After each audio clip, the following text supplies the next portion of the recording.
Ya, muy buenas tardes a todos.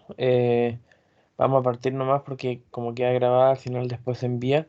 Esta ayudantía vamos a ver un poco de estudio técnico y un poco también de estudio económico del proyecto. Y también van a poder despejar algunas dudas de cómo va su proyecto, ya de qué herramientas pueden aplicar o en realidad despejar dudas generales. Así que lo primero que vamos a hacer es como hablar un poco del estudio técnico. Ya hablamos un poco del estudio de mercado y el estudio de mercado en realidad lo que implicaba era saber, eh, por así decirlo, cómo se encuentra el mercado de lo que se quiere ofrecer, ya en términos de los clientes, de los consumidores, de cuál va a ser la demanda que va a tener lo que se va a ofrecer. Y en el fondo ahí lo que más ustedes pueden hacer es alguna forma de estimarla, ya sea con un porcentaje de crecimiento, ya sea con algún dato histórico que pueda, no sé, usarse una regresión, ¿ya? Y recordando un poco, entonces está estudio de mercado, estudio técnico y estudio económico, ¿ya? Los otros estudios son a nivel del trabajo que se tiene que entregar un poquito, en realidad, harto más simplificado, ¿ya? No así en la realidad que, por ejemplo, no sé, por el estudio organizacional o el estudio legal o de impacto ambiental lleva muchas cosas, pero para el proyecto simplemente es estudio de mercado técnico y económico, ¿ya? Y el estudio de mercado sobre todo es poder estimar la demanda, y ahí saber bien cuáles son los competidores, saber bien cuáles son los proveedores. Por ejemplo, si yo quiero, no sé, ofrecer agua embotellada en Puerto Montt, ¿ya? Tengo que saber qué otras empresas de Puerto Montt ofrecen agua embotellada, cuáles son las características, cómo lo distribuyen, cuáles son los proveedores hoy en día de mis insumos y en realidad el poder saber cómo funciona el mercado de este producto y estimar la demanda, ¿ya? Pero la parte técnica, que es lo que vamos a ver ahora, guarda relación con el cómo, ¿ya? El estudio de mercado es la difusión, ¿no? Es cómo en el mercado se está demandando este producto y cómo hay, digamos, cómo está la oferta. Pero el estudio de mercado ve todo lo necesario, el cómo se va a generar este bien o este servicio, ¿ya? Y eso implica, por ejemplo, estudiar el proceso productivo en el caso de un proyecto que tenga que ver con producir algo como tal, cuál va a ser la maquinaria que se va a utilizar, cuál es la capacidad de esa máquina en términos de cuánto puede producir, cuánto gasta, cuántas personas se necesitan, y todo lo que es equipamiento y también layout y localización. Localización es dónde va a estar ubicada mi planta, en qué lugar, en qué ciudad, en qué sector de la ciudad, y el layout es cómo va a estar distribuida la planta, ¿ya? Entonces, el ZAPAC, que es el libro de evaluación de proyectos, lo que dice es que el estudio técnico es el que permite definir la producción óptima para que todos los recursos que se tienen disponibles para producir esto se puedan ocupar eficientemente, ¿ya? Y para eso se pueden analizar todas las alternativas. Por ejemplo, si hay un proyecto de puesta en marcha de paneles solares, de un proyecto social, por ejemplo, las alternativas podrían ser, no sé, ocupar tres marcas distintas de paneles con características distintas. Entonces el estudio técnico va a ver las características de cada una y así el estudio técnico tiene que ver mucho con ingeniería de procesos, ya con poder ver las características técnicas de las máquinas, de los equipos, ¿ya? Y el poder cuantificar cuál de todo esto es la mejor inversión. Y obviamente esto tributa directamente en el flujo de caja porque al final todo lo que son costos, todo lo que es, por ejemplo, estructura de la inversión, de la mano de obra, todo va a venir del estudio técnico porque es lo que se necesita para poder producir. Por ejemplo, acá tenemos un proceso X, ¿ya? Donde se producen X unidades de algún producto, donde se necesita harina, azúcar, grasas, leche, agentes leudantes, sal, aromas naturales y envases, ¿ya? Y aquí se indica la unidad de medida en la que se miden estos materiales, cuál es la cantidad necesaria y cuál es su costo, ¿ya? Entonces, lo que se tiene que tener para el estudio técnico es saber el cómo se está, cuáles son las características del proceso, cuántos materiales se necesitan, en qué cantidad y el poder ver cuáles van a ser los costos unitarios por producir una unidad, ¿ya? Y bueno, viéndolo desde el informe, ¿ya? Por ejemplo, lo que yo hice partiendo por mi estudio técnico es ver los aspectos de localización, primero que todo, y los aspectos de layout, ¿ya? La localización tiene que ver con el lugar donde va a estar, por así decirlo, localizada la instalación, ¿ya? Hay estudios de macro localización que, por ejemplo, van a decidir, no sé, en una empresa grande, en qué país va a estar o en qué región, pero también podría ser en qué ciudad del sur de Chile va a estar localizado. Por ejemplo, si se quiere poner em, una panadería, quiere abrir una nueva sucursal en alguna ciudad del sur, entonces lo que van a ver, no sé, pues podría ser en Osorno, en Puerto Varas, no sé, en Puerto Montt, en Calbuco, y en la macro localización decidiría cuál de todas estas ciudades va a ser el lugar donde se va a distribuir. Pero una vez que se escoge la ciudad, después hay que ver el sector en específico. Nosotros por temas de tiempo lo que hicimos fue ocupar solamente microlocalización, ¿ya? Que es el lugar de la ciudad donde va a estar y era una fábrica de jabones, ¿ya? Y decidimos 4 sectores, ¿ya? Siempre hay que saber las alternativas, decidir, no sé, 3 o 4 lugares. Nosotros decidimos Puerto Montt, Alerce, Lagunita y Valle Volcanes, ¿ya? Y lo que se hace, bueno, básicamente es ver qué factores vamos a considerar, ¿ya? Los factores son los elementos por los cuales una localización podría o no escogerse, ¿ya? Por ejemplo, nosotros decidimos que para el caso de una empresa de jabones artesanales, lo importante o los factores importantes son la cercanía al centro de la ciudad, que haya accesibilidad de transporte desde y hacia, que la competencia esté cerca, que el terreno para construir sea barato, que haya seguridad, en realidad que haya alta afluencia de público, que haya una buena conectividad y que haya acceso a servicios básicos, ¿ya? Hay una breve explicación de por qué es relevante para el proyecto estos factores, ¿ya? Y simplemente se hace lo que es el método de los factores ponderados, ¿ya? Aquí ya teníamos los resultados y el método de los factores ponderados indica que el lugar que tiene mayor calificación es el lugar donde se va a instalar la empresa. Eh, entonces lo que vamos a hacer es ver cómo lo hicimos, ¿ya? Nosotros teníamos los factores, que ya dijimos cuáles eran, y teníamos que decidir qué peso le íbamos a dar a estos factores, ¿ya? Por ejemplo, podían ser, no sé, que la cercanía al centro de la ciudad tiene un peso de 20, que no sé, el transporte público pesa 15, y así para cada factor nosotros le dábamos un cierto peso. Y luego lo que hacíamos era colocarle una nota a cada uno de estos sectores, dependiendo de cuánto se acercaban o se alejaban de este valor, ¿ya?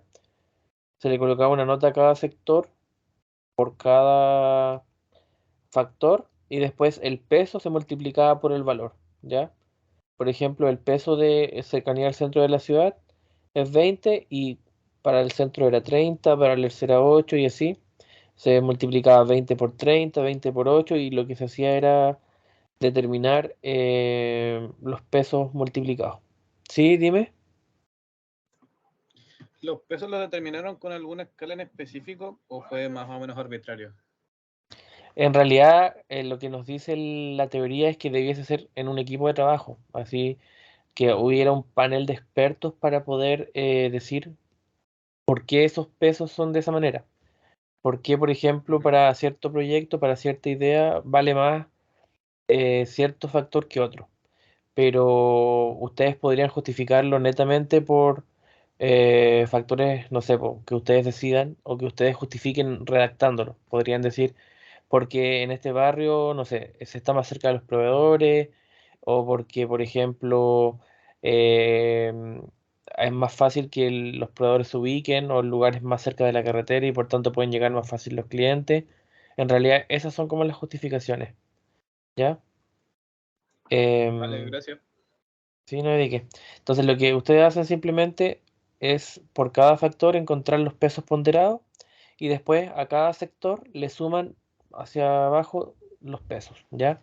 Y ahí obtienen para cada sector el factor ponderado. Entonces lo que dice la teoría es que el que tiene la mayor valoración es el lugar donde se va a localizar la empresa, ¿ya?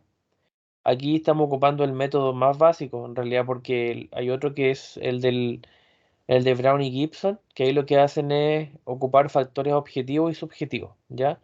Los factores objetivos son los que están relacionados directamente con el negocio, que directamente se relacionan con la rentabilidad, y los subjetivos tienen que ver con las personas, ¿ya?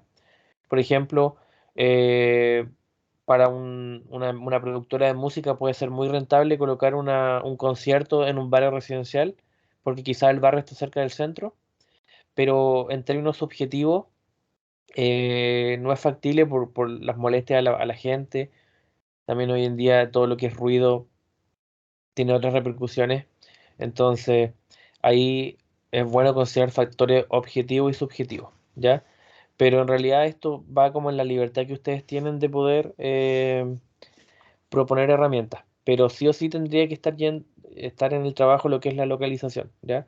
Que ustedes digan, ya, yo voy a poner, por ejemplo, una distribuidora de, no sé, de confites veganos. O voy a poner una distribuidora de agua embotellada. Entonces, ¿ustedes qué van a tener que hacer? Analizar en qué sectores de la ciudad ustedes podrían poner su instalación, ¿ya? Y empezar a hacer esto. Entonces ahí va a estar justificado el por qué ustedes lo plantean en ese sector en específico, ¿ya? Em, y bueno, y viéndolo como lo hice yo en el informe, una vez que nosotros, por ejemplo, teníamos el sector, que nosotros decidimos que iba a ser Puerto Montt Centro. Obviamente, como estamos haciendo el proyecto y ojalá el proyecto sea lo más realista posible, nosotros tenemos que empezar a ver ya, elegimos la localización, la vamos a construir de cero. Entonces nosotros, por ejemplo, cotizamos un lugar en el centro. Aquí obviamente colocamos el link de donde se vendía. Entonces, ¿qué es lo que hicimos? Vimos las características, cuánto costaba, cuál iba a ser todo el tema, no sé, pues, de demoliciones o de cómo iba a ser todos los costos de que en ese lugar se pudiera construir, ¿ya? Y eso igual va un poco en ustedes, ya. Si el terreno está vacío o si hay algo construido, ustedes igual podrían justificar ya que qué vamos a tener que hacer para poder empezar la construcción, ¿ya? Y después dijimos que íbamos, por ejemplo, a demoler y después íbamos a construir desde cero. Y lo mismo pasa con el layout, ¿ya? Para el layout, lo que se hace es diseñar las características que tiene que tener la instalación. De ahí también se aplica un algoritmo que es el Corelab, que lo que hace es decir con las dimensiones que se tienen disponibles o con las dimensiones que tiene que tener el lugar, cómo tienen que estar reunidos. Por ejemplo, nosotros dijimos que nuestra instalación tenía que tener sala de ventas, una sala de oficinas, una bodega de insumos, un estacionamiento, sala de proceso, sala de secado, una bodega de producto terminado, un baño de clientes, un baño de personal y una sala como de TI, ¿ya? Y nosotros también aquí decidimos, bajo nuestro criterio, cuáles eran las dimensiones que teníamos que tener. Ya, por ejemplo, dijimos, nuestra sala de ventas tiene que tener 20 metros cuadrados. Y así, no sé, por nuestra sala de secado 75. Y describimos qué es cada lugar. No sé, por la sala de ventas es donde se van a ofrecer los productos. No sé, por la sala de procesos donde se van a realizar los procesos productivos. Entonces, lo que hicimos nosotros fue aplicar el método Corelab, ¿ya? El método Corelab, que también se ve en gestión de operaciones, si no me equivoco, bueno, no sé si el año pasado lo vieron, porque algunos años no se ve, es por cada uno de estos sectores asignarle relaciones de importancia. Quiere decir, relacionamos todos los lugares entre sí. Por ejemplo, acá colocamos una especie de espejo, acá colocamos la sala de ventas, todos los lugares que tiene que tener la instalación, y aquí también, pero en horizontal y vertical. Entonces, obviamente, los que son iguales no se pueden relacionar. No podemos, por ejemplo, relacionar sala de ventas consigo misma. No podemos relacionar la oficina de los dueños consigo misma. Entonces, eso obviamente no se relacionaban entre sí. Pero de ahí lo que nosotros decíamos es, ¿qué tan cerca o qué tan importante, por ejemplo, que la oficina de los dueños se relacione con la sala de ventas? Y ahí nosotros definimos una escala de importancia de 5 códigos. Por ejemplo, si la relación de importancia o de cercanía es A, es decir, es muy necesario que estos dos lugares estén juntos entre sí. Después podía ser especialmente importante o una letra que va bajando. Luego puede ser importante o puede que la relación de cercanía sea ordinaria o sin importancia. Entonces nosotros hicimos eso. No sé, pues, por ejemplo, que la bodega de insumo esté cerca de la sala de ventas, le colocamos una relación de cercanía ordinaria, ¿ya? Porque bajo nuestro punto de vista, la bodega de insumos es donde se guardan los insumos para el proceso productivo y la sala de ventas está el producto terminado, entonces no hay una relación de necesidad de que estén cerca, ¿ya? Pero por ejemplo, acá colocamos que la sala de ventas con el estacionamiento le colocamos una relación de importancia A. Eso quiere decir que es absolutamente necesario que estén cerca, ¿ya? Y eso obviamente pasa porque los clientes tienen que estacionarse y obviamente van a comprar. Entonces, aquí lo que se hace es relacionar todos los lugares que ustedes proponen tienen que tener su instalación y de ahí lo que empiezan a hacer es esta escala, ¿ya? Esta escala igual ustedes la definen, la bibliografía nos entrega estas 5 letras o en algunos casos le agregan una más o le quitan una, pero ustedes definen los pesos. Podrían ser del 1 al 5 netamente, como una escala de Likert, o podría ser como lo hicimos nosotros, 100, 80, 65, ¿ya? Y aquí lo que nosotros hacemos es también el área que ustedes deciden o que en el fondo se tiene disponible o que es lo óptimo que debiese tener, no sé, 20 metros cuadrados, 14 metros cuadrados. Entonces, esto mismo que está con letras, nosotros lo traspasamos a números, ¿ya? Y calculamos el TCR, ¿ya? El TCR es la suma de todos de todas las ponderaciones, por ejemplo, acá de sala de ventas, su TCR 740, que es un componente de ponderación de todas las relaciones de cercanía de esta sala de ventas con estos otros lugares, de la oficina de los dueños con todos estos lugares. Ese es el TCR, simplemente es sumar todas las ponderaciones de sala de ventas con cada uno de los lugares, ¿ya? Eh, y bueno, después de eso, el algoritmo Corelab en realidad son hartas iteraciones, es un método matemático, entonces cuando son muchos lugares hay que ocupar algún software. Y nosotros lo que hicimos fue ocupar el software Corelab 0.1, ¿ya? Que lo tenía instalado en el otro computador, así que no lo alcancé a instalar hoy día, pero lo que se hace con el Corelab, simplemente al Corelab se le indican cuáles son los sectores que va a tener la instalación, se le asignan las áreas y las relaciones de importancia. Y el Corelab te entrega inmediatamente cuál es el layout que tiene que tener la instalación, ¿ya? En todo caso, yo tengo un tutorial que grabé donde explico el software, así que ahí también se los voy a mandar. Entonces, el software inmediatamente te indica cuál es el layout que tiene que tener tu instalación. Por ejemplo, acá nos indican los números, donde previamente se dice que, por ejemplo, el 1 es la sala de venta. Entonces, obviamente aquí salen los números, después uno lo traduce a simplemente el lugar que es. Entonces, lo que nosotros hicimos fue eh, interpretarlo. Aquí está en la entrada del software, aquí, lo que les decía la interfaz. Colocamos del 1 al 11 los lugares, el TCR también lo colocamos, digamos. Creo que se colocaba o que ahí mismo se calculaba, ya no recuerdo. Colocamos la superficie que tiene que tener y le decimos danos la solución gráfica y también nos puede dar las iteraciones, que es el proceso matemático que hay detrás. Entonces después nos entrega este resultado y este resultado nosotros lo traducimos a...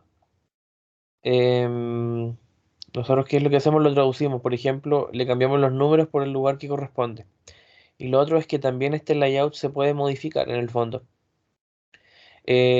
Lo realista del Corelab es lo que nosotros, el esfuerzo que nosotros le pongamos porque los factores estén bien realizados, pues, y así nos va a dar un, un layout más o menos realista.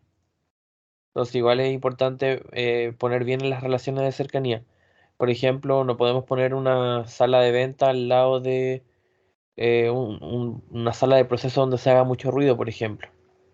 Entonces, esta solución es preliminar y va a depender también de qué tan bien se hagan las estimaciones de relaciones de cercanía, ¿ya?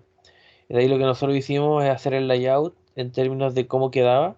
Lo que nos entregó el Corelab, nosotros lo hicimos, pero lo hicimos con una aplicación para que igual tenga un poquito más de formalidad. Igual nosotros no sabíamos, por ejemplo, tratamos de investigar harto, pero no llegamos a mucho, de cómo podíamos en el Corelab, por ejemplo, a hacer un layout de 2 pisos. Ya al final habían papers, pero eran bastante complicados. Pero también hay forma por ejemplo, hacer un layout en el Corelab, pero que le indiques al software que van a ser 2 plantas, ¿ya? Pero al final nosotros lo hicimos así como de un piso nomás, ¿ya? Pero obviamente también se podrían hacer layout de 2 pisos. Y eso del layout, lo que nosotros hicimos fue hacerle ciertas modificaciones, ¿ya? Readecuamos algunas cosas por temas obvios y porque además el software es matemático, entonces trabaja en base a la información que le entregamos, ¿ya? Quizás no era tan fidedigna la información y por eso nos entregó, por ejemplo, el baño nos entregó al lado de una bodega, entonces lo que hicimos fue adecuarlo un poco, ¿ya? También diseñamos con un software lo que eran algunas partes de la instalación, ¿ya? Y bueno, ahí le creamos también el logo a la marca, ¿ya? Pero eso fue lo que hicimos en la primera parte del estudio técnico, ¿ya? Que es básicamente la localización, que en realidad eso es muy simple. Ustedes ponen los sectores, colocan los factores, los justifican, colocan las ponderaciones y eligen el sector. Y del layout también, pues no es tan difícil teniendo el software. Ya yo de ahí voy a volver a acordarme de cómo se descargaba, porque había que descargarlo de un link y a partir de eso había que hacer unos cambios en Windows, porque el Corelab trabajaba como con Windows XP. Entonces creo que había que cambiar la compatibilidad del programa para que pueda funcionar en Windows 10 o 11. Pero teniendo ese software, ustedes pueden colocar sus lugares, colocar las áreas y hacer esta matriz. Y con eso el software le va a entregar al tiro el layout, ¿ya? Y lo otro que viene es el proceso productivo, ¿ya? Bueno, acá en el Excel también está cómo nosotros hicimos cómo nos dio el layout, ¿ya? Y cómo nosotros lo modificamos, ¿ya? Y obviamente esas son adecuaciones que se le puede hacer a un layout que nos entrega el software. Y de ahí hicimos también el proceso productivo y para el proceso productivo lo que nosotros hicimos fue comenzar a identificar los procesos químicos, porque el jabón es un proceso químico, es un proceso industrial, qué es lo que se necesitaba para poder hacer jabones en barra, ¿ya? Y habían, por ejemplo, métodos de saponificación en caliente, y lo que nosotros hicimos fue identificar todos los materiales que se necesitaban, ¿ya?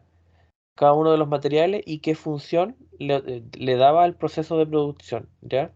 Aquí no voy a entrar en detalle porque ustedes, obviamente esto va a depender de cuál sea su trabajo, ¿ya? Si van a ofrecer un bien o un servicio, obviamente el proceso va a cambiar. Pero lo que se mantiene es la idea. Ustedes, no sé, pues yo listé los materiales, qué función le otorga, ¿ya? Y en base a eso, listamos el procedimiento que se ocupa, ¿ya? Identificamos a través de un diagrama de flujo todo lo que se tiene que hacer para obtener la mezcla, eso es con saponificación en caliente. Luego identificamos también que hay otro método para poder hacer el jabón, que es la saponificación en frío. También listamos todo lo que necesitamos, ¿ya? Y en base a eso identificamos el procedimiento. Y después, bueno, lo otro está en el Excel donde identificamos las máquinas que necesitamos y también en las cantidades de material, ¿ya?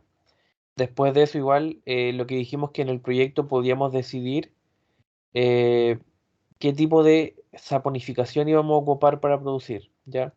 Por ejemplo, identificamos un elemento medioambiental, ergonómico y de seguridad, ¿ya? Que dependiendo del proceso podía ser un poco más peligroso el manejo del proceso. También vimos la parte económica, que implica los gastos en cada uno de estos dos métodos. Y como les decía, pasamos al proceso productivo, ¿ya? ¿Qué máquina se necesita para poder producir el jabón? Las características, que esto ya es como termodinámica en realidad. qué se necesita, qué materiales, en qué partes va, digamos. Los materiales, después vimos qué materiales, qué esencias naturales podíamos ocupar, porque nosotros íbamos a hacer un jabón que era artesanal. Entonces, podía ser aceite de oliva, empezamos a ver los aceites esenciales, qué propiedades tenían, ¿ya? Podía ser en base a aceite de coco, vimos los materiales también, em, y todo lo que es el proceso de producción, de cuánto se podía producir por hora y todo el tema, lo vimos en el Excel, ¿ya? Y de ahí vimos los aspectos legales que cómo se tenían que pedir los permisos y todo el tema, pero eso era muy, muy por encima. Cómo se iba a registrar la marca, pero era súper básico, ¿ya? La resolución sanitaria también, cómo se podía registrar la marca, hicimos el modelo Canvas también, ¿ya? Y dentro del proceso productivo, lo que hicimos nosotros fue, voy a meter un poco más por acá, los materiales que se necesitaban, dijimos más o menos la cantidad que íbamos a necesitar, la unidad de medida y el costo que se iba a tener. Entonces calculamos un costo unitario de materiales, ya que obviamente esto va a depender del proceso. Hicimos también que habían dos materiales o dos aceites esenciales que íbamos a poder ocupar, que era el de oliva o el de coco. Aquí hay un componente técnico que era el índice de samonificación y lo que hicimos nosotros fue estimar netamente los costos unitarios por cada tipo de aceite esencial, ya sea por producción oliva o por producción coco.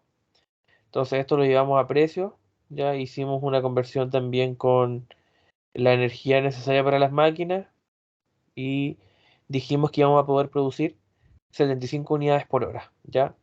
Y que obviamente también había un consumo eléctrico de 1,83 kilowatts hora, ¿ya?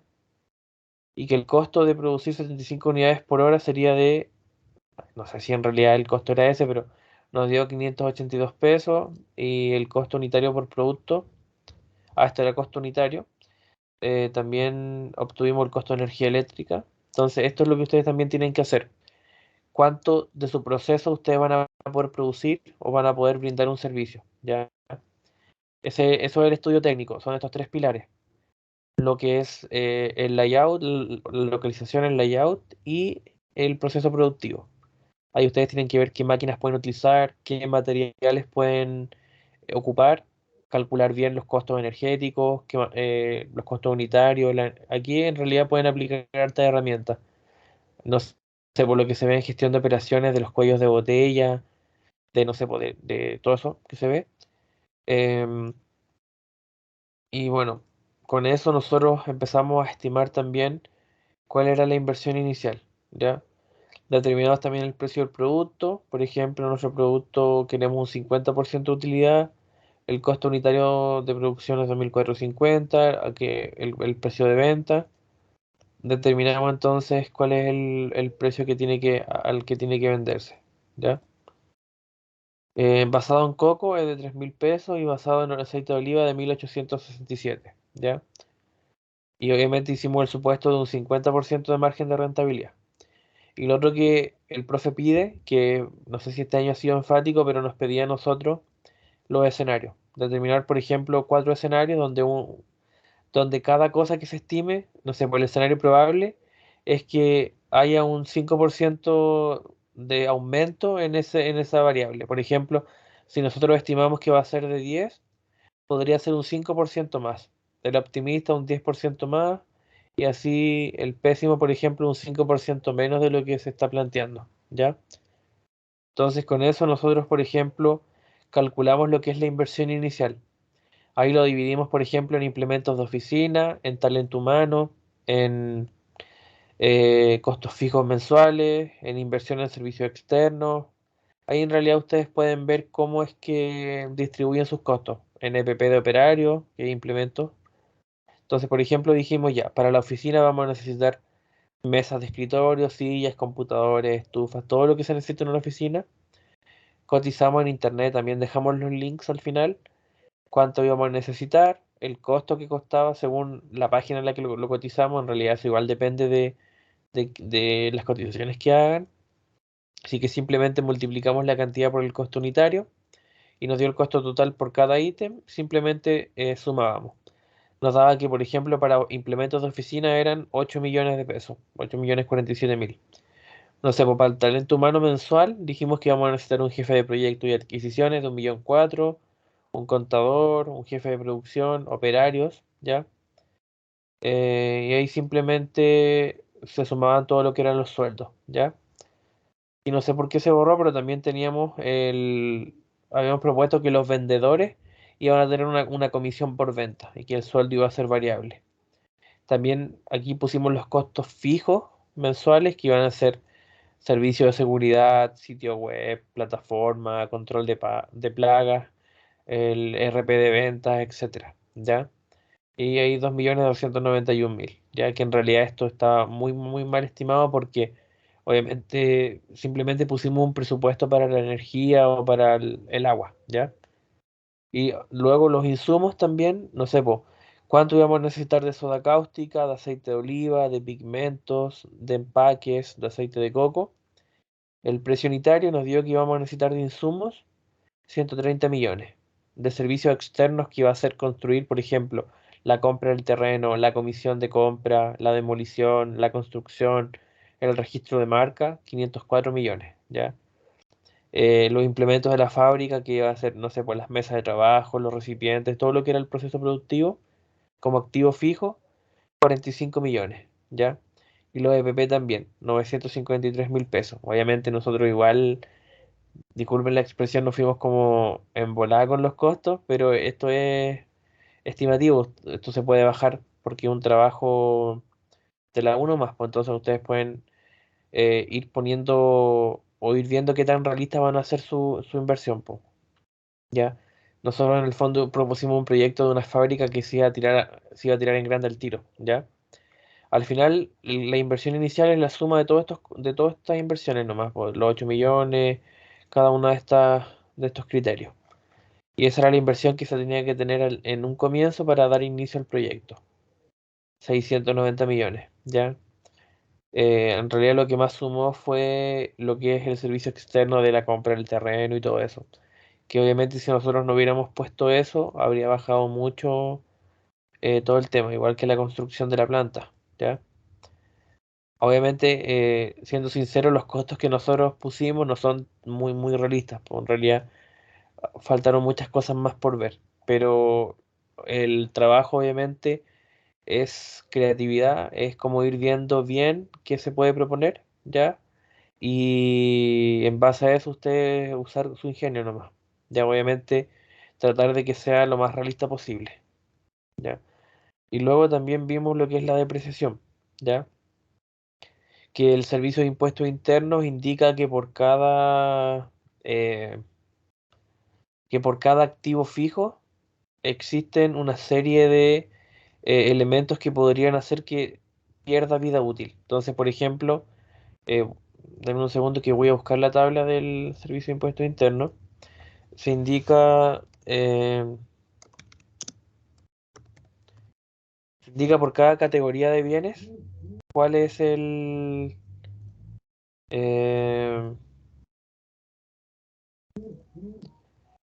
cuál es la vida útil que podría tener. Por ejemplo, acá están los activos genéricos, ¿ya? Y existe, por ejemplo, herramientas pesadas, su vida útil es de 8 años. Los letreros, 10 años. Los equipos médicos, 8 años. Y aquí está por categoría. Activos genéricos, industria de la construcción, industria extractiva de la minería, transporte, sector energético, etcétera. O sea, por cada sector de la industria se describen, por así decirlo, distintos objetos y usted obviamente, dependiendo de su proyecto, para la depreciación, que igual es necesaria para el flujo de caja, muy necesaria, usted simplemente sus activos fijos, los activos fijos son bienes que tienen una vida larga en comparación con los insumos, ¿ya? Los activos fijos son cosas bien concretas, los mobiliarios, las maquinarias, los artefactos, las cosas que nos echan a perder de un rato para otro, ¿ya? En el fondo lo que no es materia prima. Entonces, todas estas cosas ustedes las buscan y, por ejemplo, acá está la depreciación normal y la depreciación acelerada. Y ustedes igual van a ver, eligen qué método ocupar, ¿ya? Pero esto es importante en términos de la depreciación, ¿ya?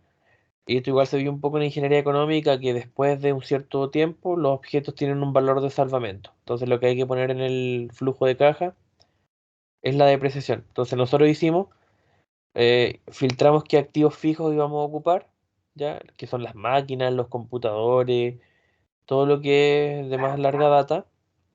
Sacamos al servicio de impuestos internos su vida útil, consideramos la cantidad que se tiene y simplemente el costo unitario.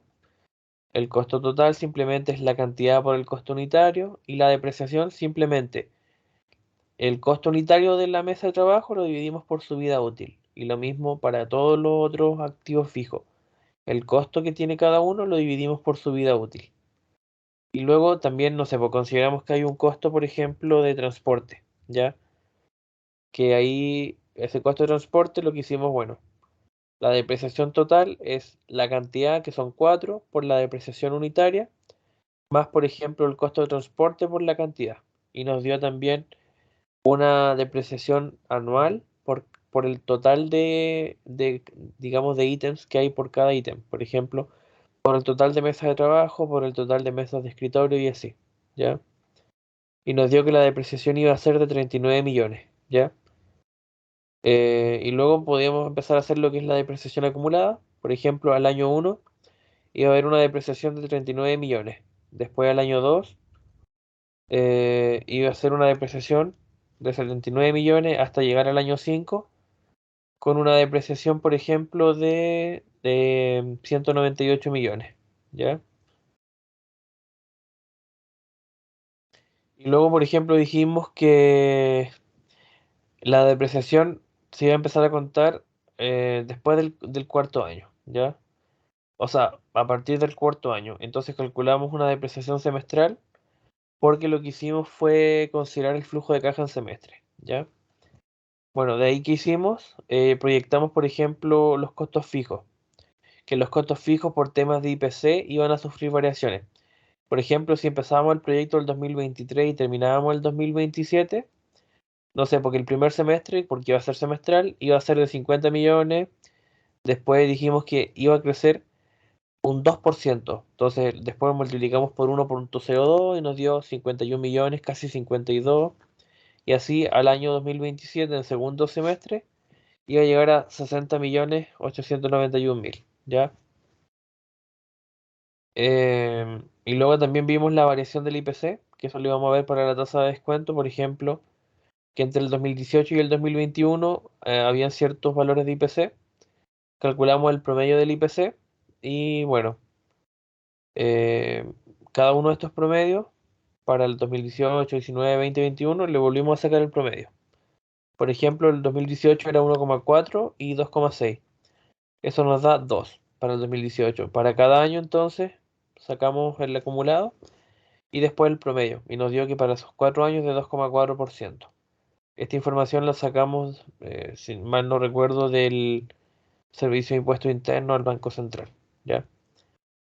Después calculamos el capital de trabajo, pero creo que ese no se pide, ¿ya? Y de ahí nosotros vimos las fuentes de financiamiento, ya que, por ejemplo, de esos 690 millones, los socios que iban a invertir podían poner 250. Entonces habían 440 millones y un poco más que no estaban cubiertos. Entonces esto se iba a pedir prestado, ¿ya? Se iban a pedir prestado esos 640, esos 440 millones. Entonces se iba a ver a cuántos periodos se iba a pagar, a 10 semestres, por ejemplo. Iban a ser entonces cuotas de 66 mil, ¿ya? Y para eso se aplica la función pago de Excel, ¿ya? La función pago lo que nos pide es la tasa a la cual se pidió el préstamo, que iba a ser de un 8,25%. Se coloca también el valor del préstamo y también se coloca el número de periodos, ¿ya? Y luego de eso se le resta con 1, ¿ya? Entonces ahí nos va a dar cuál es el pago que va a haber. Y eso siempre va a ser una función de pago, ya que es como un valor anual, hablando de ingeniería económica. Y de ahí lo que se hace es calcular la amortiguación de la deuda, ¿ya? Que es básicamente tanto como en cada periodo se va amortiguando la deuda. ¿ya? Que por ejemplo se piden los 440 millones, entonces al año cero, esto es lo que se debe, ¿ya? Pero después, para cada año, se van pagando las cuotas de, que ya dijimos que eran de 66.345.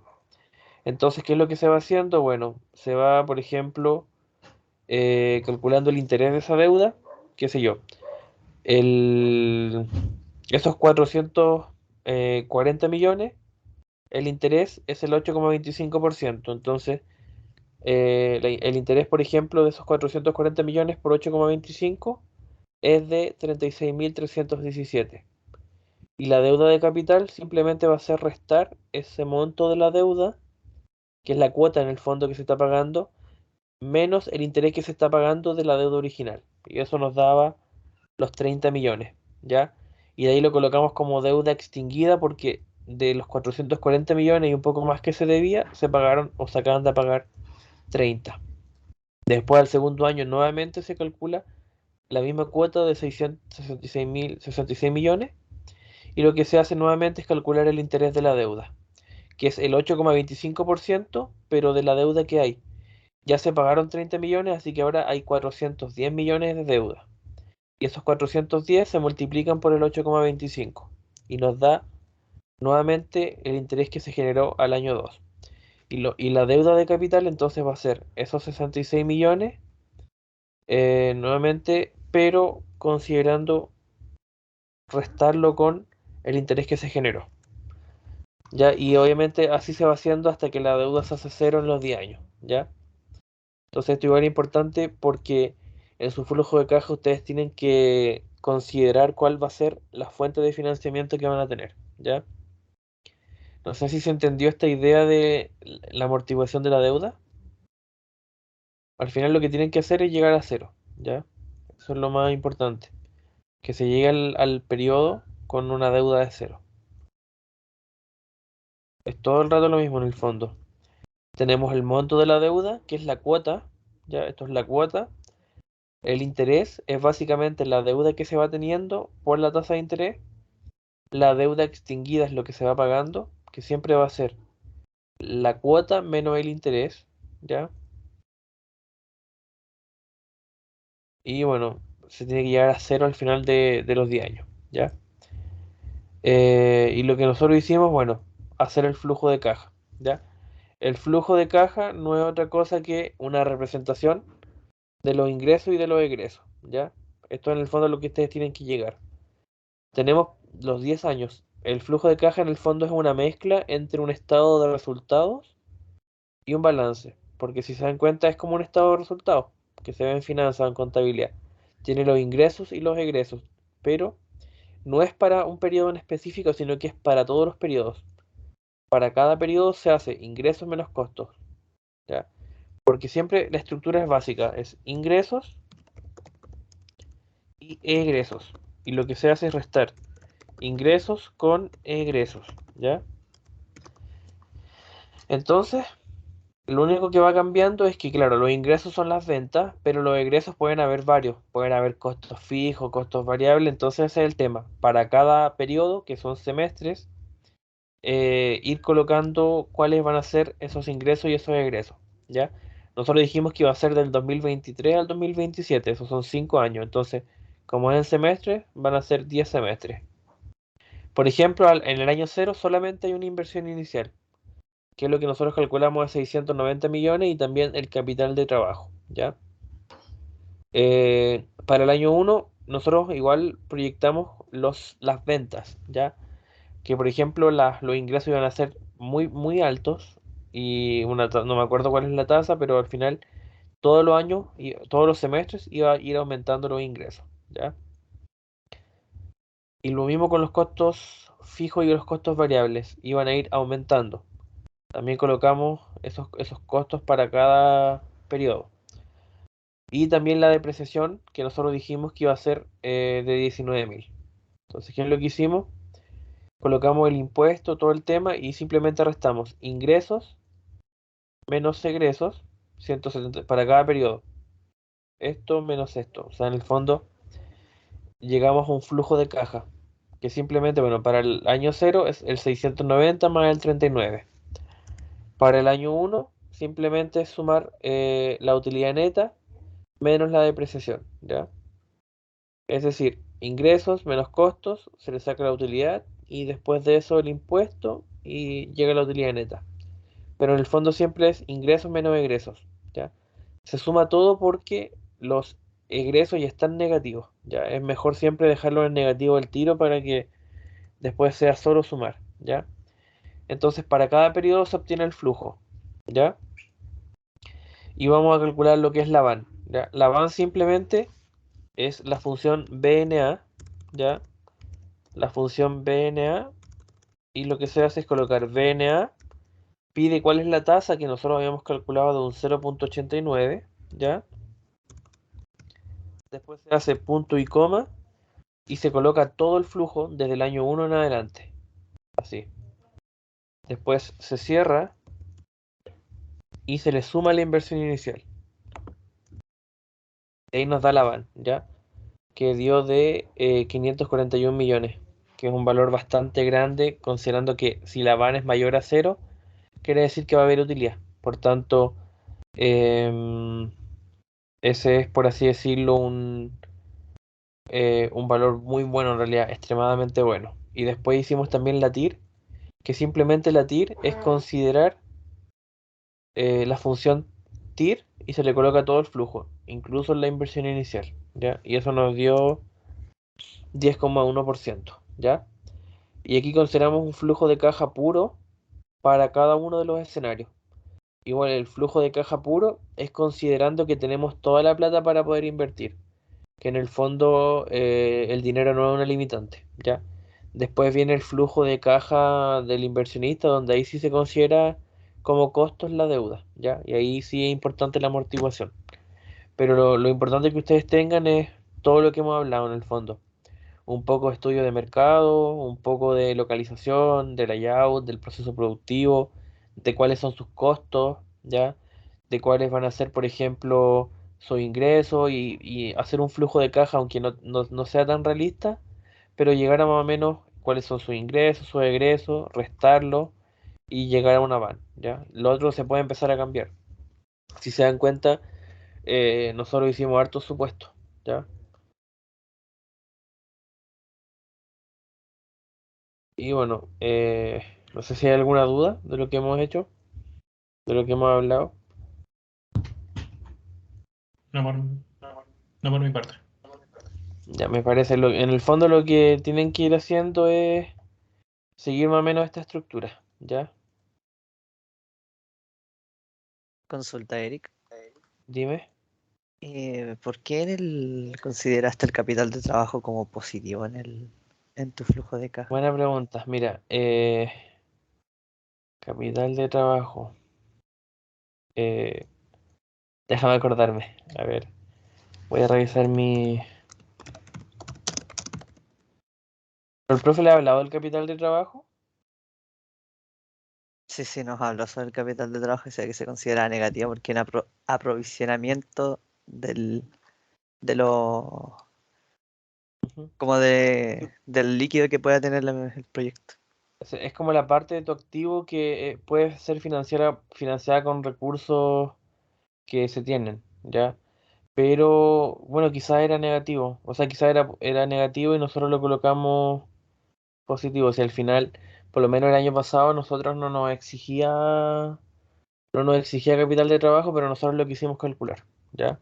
Y obviamente, como les dije, nuestro trabajo, nos sacamos un 7 en el ramo, pero tenía muchos supuestos y había muchas cosas que no eran, si lo hubiésemos visto como un proyecto real, po, ¿cachai?